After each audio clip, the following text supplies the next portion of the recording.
What if everything you thought you knew about demons was wrong?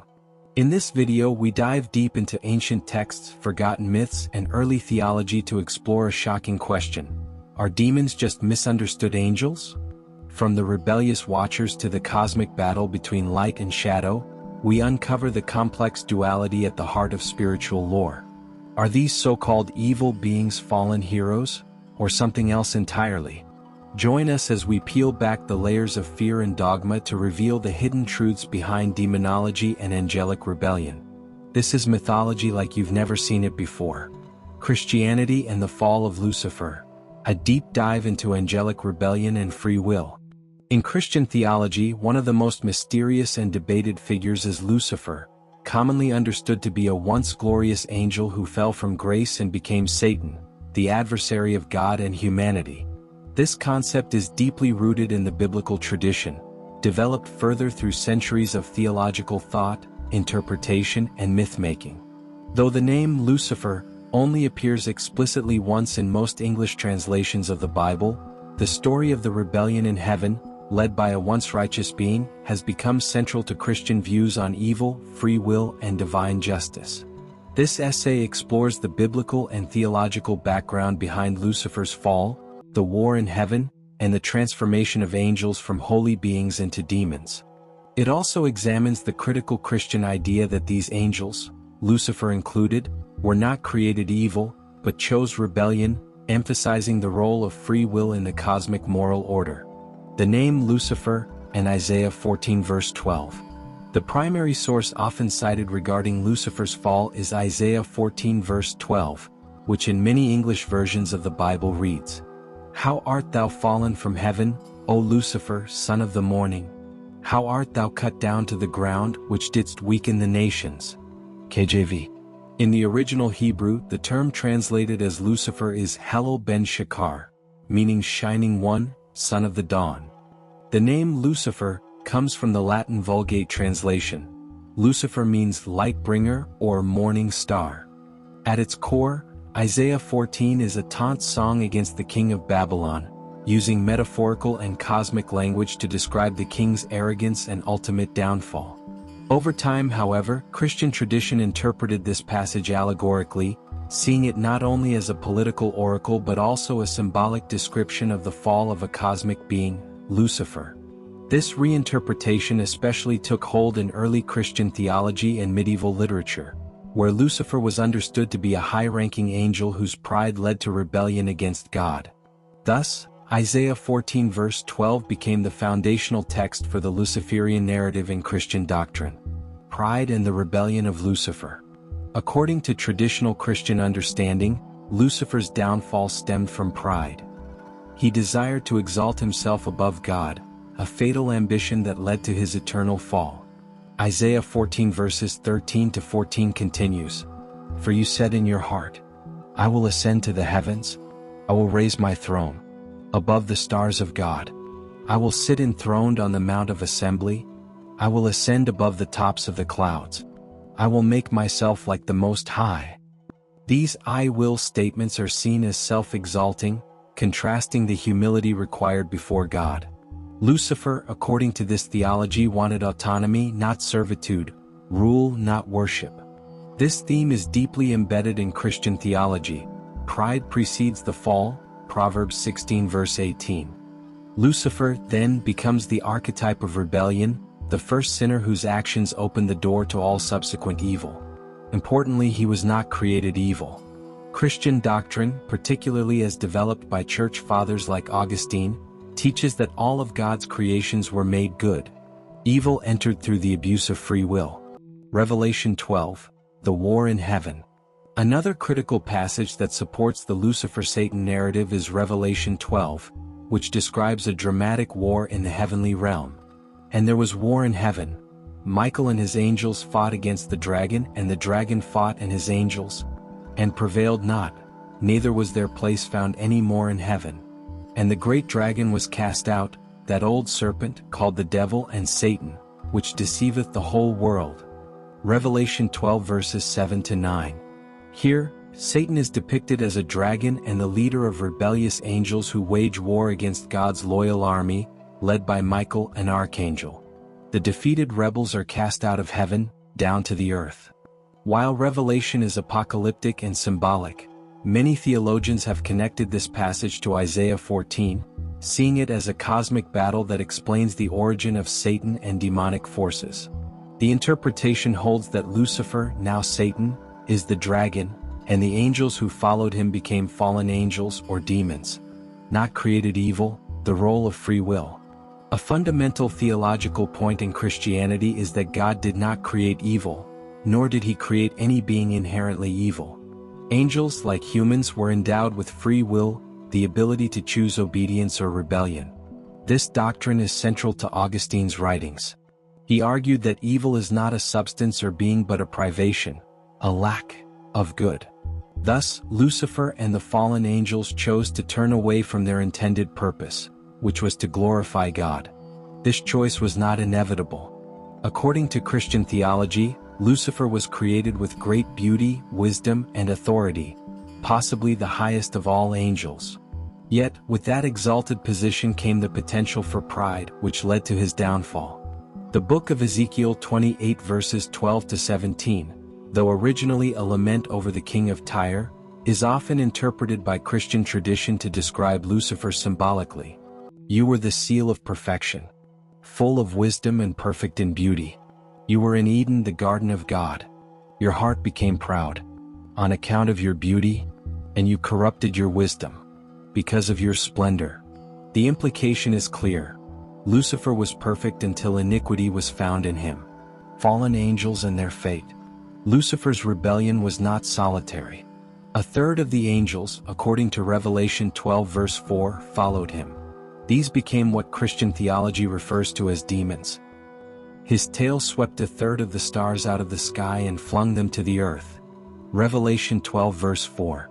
Again, while stars can symbolize many things in apocalyptic literature, they are often interpreted as angelic beings. Once cast from heaven, these fallen angels took on a new role, to oppose God and corrupt humanity. Satan, as the leader, becomes the accuser of the brethren, Revelation 12 verse 10, the tempter in the Garden of Eden, and the enemy of righteousness throughout biblical narrative. Their fate, however, is sealed. According to Matthew 25 verse 41, Jesus speaks of eternal fire prepared for the devil and his angels. Final judgment awaits these beings, and their current freedom is seen as temporary. Theological implications, moral agency and cosmic order. The story of Lucifer's fall is more than a tale of rebellion.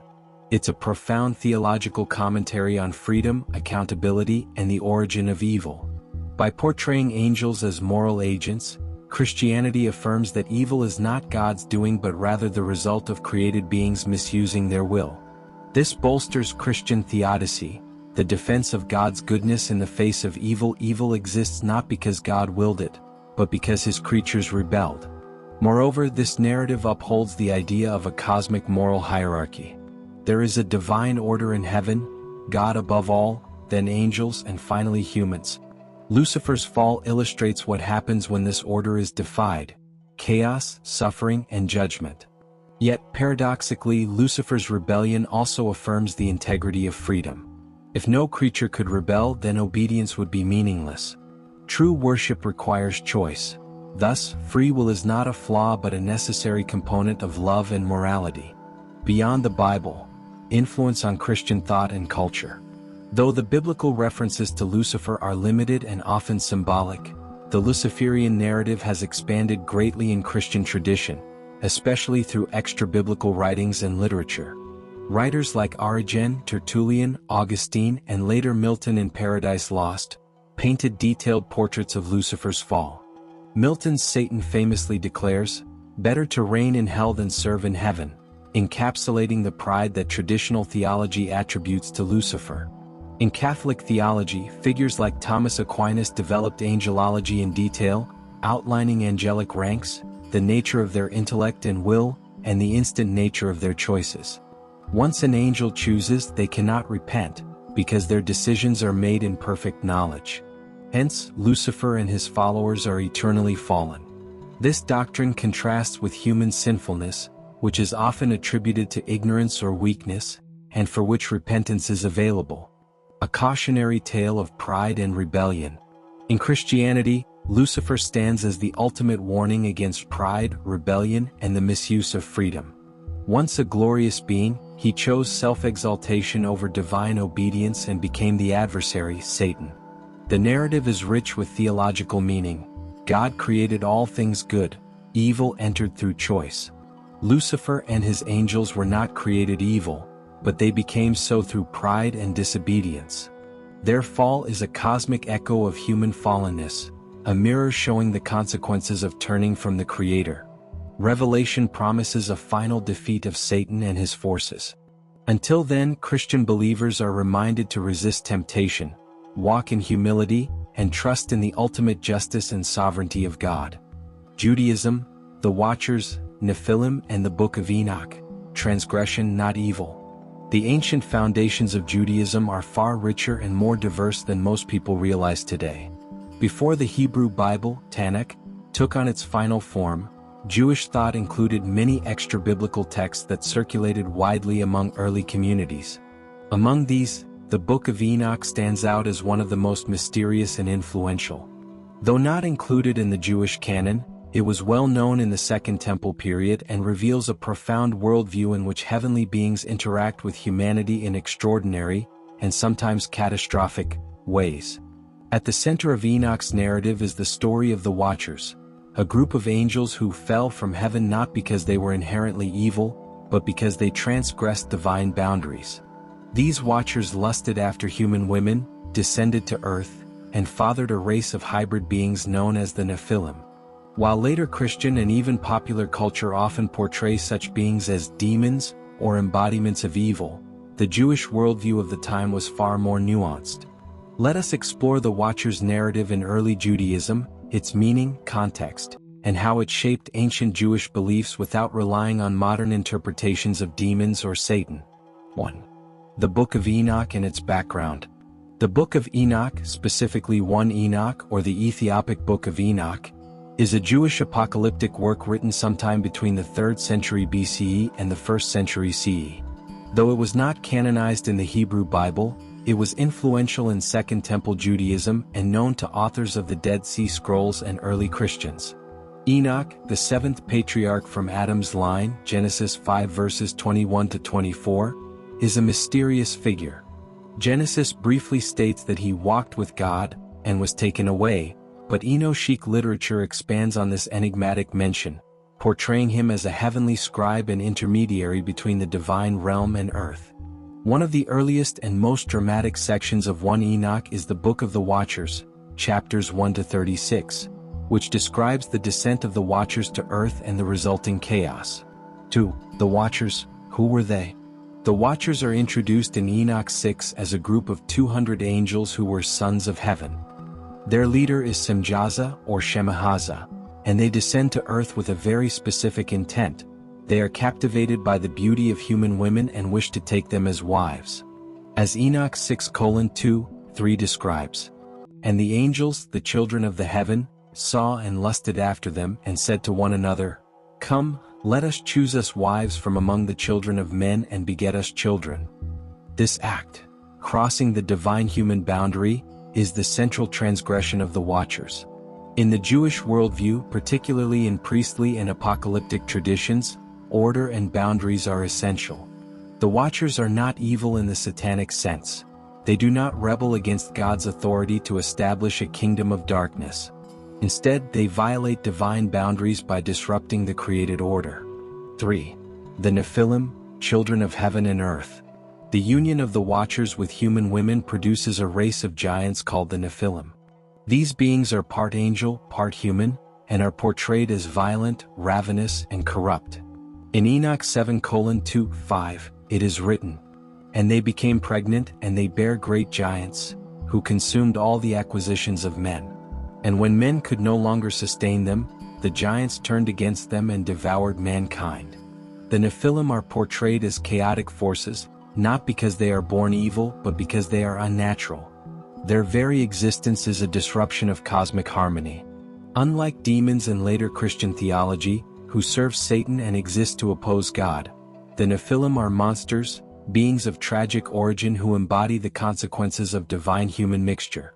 The Hebrew Bible itself briefly mentions the Nephilim in Genesis 6 verses 1-4, in a text that is likely an abbreviated or censored version of this same myth.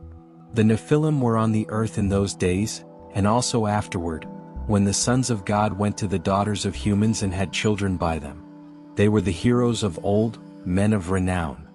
Though cryptic, this passage acknowledges the story of divine beings mating with humans and producing a powerful hybrid race. The Book of Enoch simply fills in the missing pieces. 4.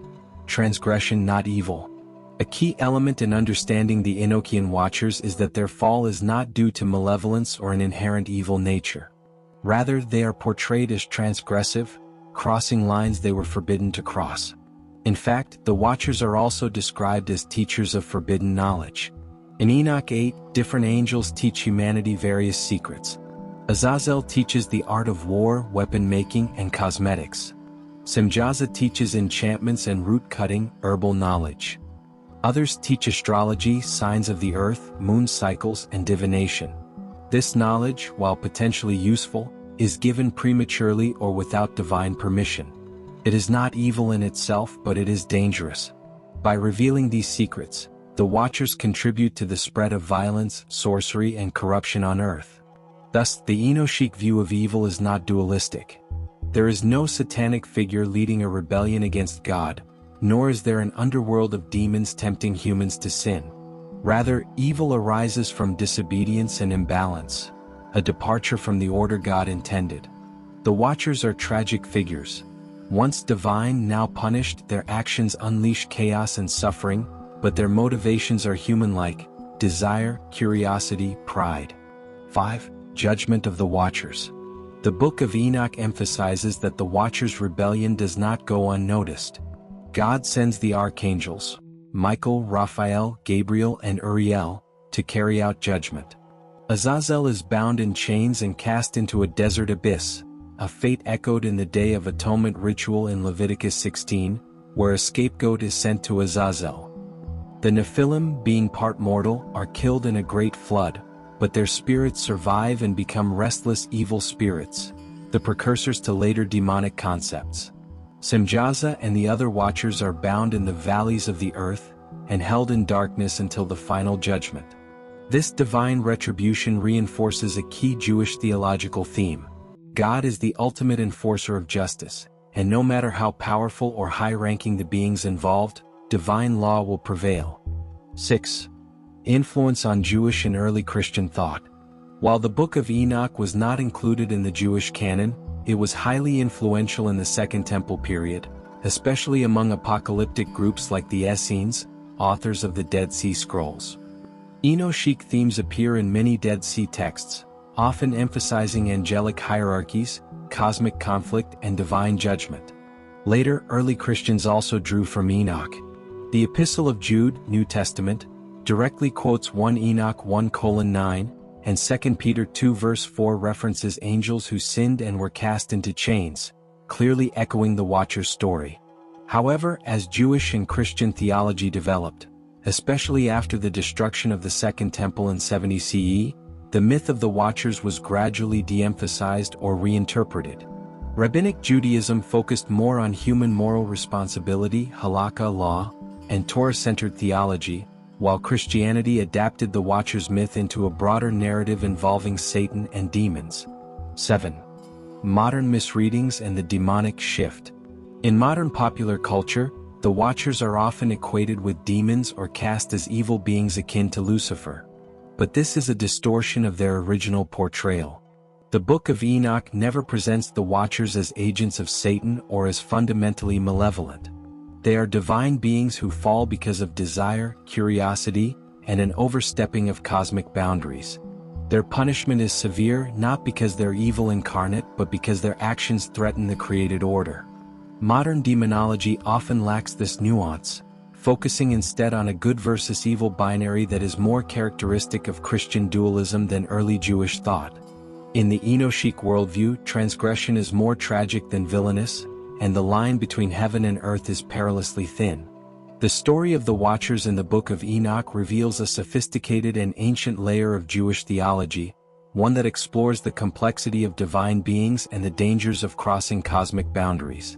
Far from being demons in the modern sense, the Watchers are transgressive figures, angels who fall not because they hate God, but because they disobey Him out of lust, pride, and misplaced compassion. The Nephilim, their offspring, are not evil either, but tragic results of this unnatural union. The Book of Enoch does not preach a binary worldview of good versus evil. Instead, it presents a vision of the cosmos where balance, hierarchy, and divine order are paramount, and where even heavenly beings can fall when they break the rules of creation. In studying these ancient Jewish myths, we uncover a worldview filled with awe, fear, and reverence for the mysteries of heaven and earth. A world where the sacred must remain separate from the profane, and where the line between obedience and ruin is drawn not in malice, but in the fragile balance of creation itself. Thanks for joining us on this deep dive into the mysterious world of angels, demons, and the blurred lines between them. If today's journey challenged your perspective or sparked new questions, don't forget to like, subscribe, and hit the notification bell for more myth-busting content. Share your thoughts in the comments.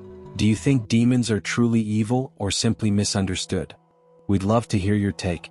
Until next time, keep exploring the hidden truths, stay curious, and remember, mythology isn't just stories from the past, it's a mirror reflecting the mysteries of our own existence. See you in the next video.